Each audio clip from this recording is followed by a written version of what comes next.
अब आगे बढ़ेंगे। अयोध्या में राम मंदिर की व्यवस्था को बेहतर तरीके से चलाने के लिए सीईओ की नियुक्ति की प्रक्रिया तेज हो गई है। राम मंदिर ट्रस्ट के सीईओ के पद के लिए 5300 से भी ज्यादा आवेदन आए थे। इसमें से शुरुआती जांच के बाद 54 उम्मीदवारों को चुना गया। अब इसमें से 18 उम्मीदवार अंतिम राउंड में पहुंच गए हैं। इनका इंटरव्यू 11 और 12 अगस्त को अयोध्या के राम जन्मभूमि परिसर में होना है। इंटरव्यू के बाद चयन समिति 3 नामों की लिस्ट तैयार करेगी और इसके बाद फिर ट्रस्ट की बैठक में नए सीईओ के नाम पर फैसला लिया जा सकता है।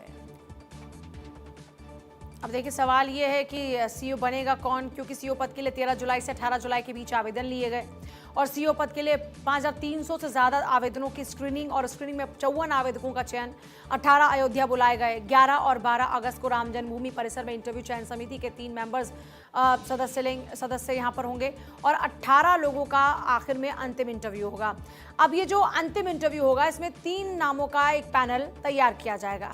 इस तरीके से अयोध्या में राम मंदिर के सीईओ पद के लिए 13 जुलाई से जो आवेदन मांगे गए हैं, उसमें किस तरीके से 54 लोगों को अगले दौरे के लिए बुलाया जाएगा। अगले दौर के यानी नेक्स्ट राउंड में वो होंगे। फिर 54 में से 18 उम्मीदवारों का फाइनल इंटरव्यू होगा।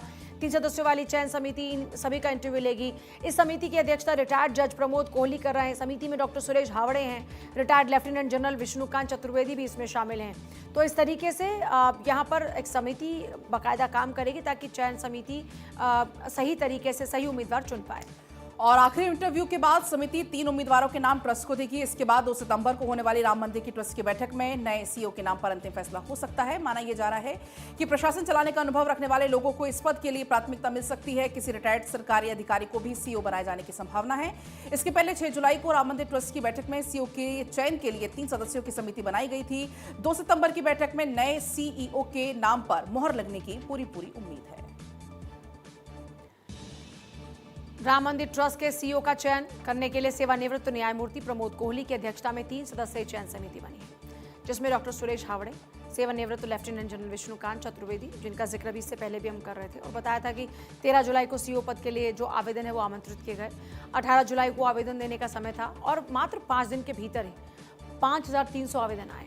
सीईओ पद के लिए सेवानिवृत्त प्रशासनिक अधिकारी यानी रिटायर्ड आईएएस ऑफिसर के चयन की प्रबल संभावना जताई जा रही है। ट्रस्ट की ओर से ऐसे उम्मीदवार को प्राथमिकता दिए जाने की संभावना, जिससे प्रशासनिक कार्यों का लंबा अनुभव होने के साथ साथ धार्मिक और सामाजिक मामलों की भी समझ हो।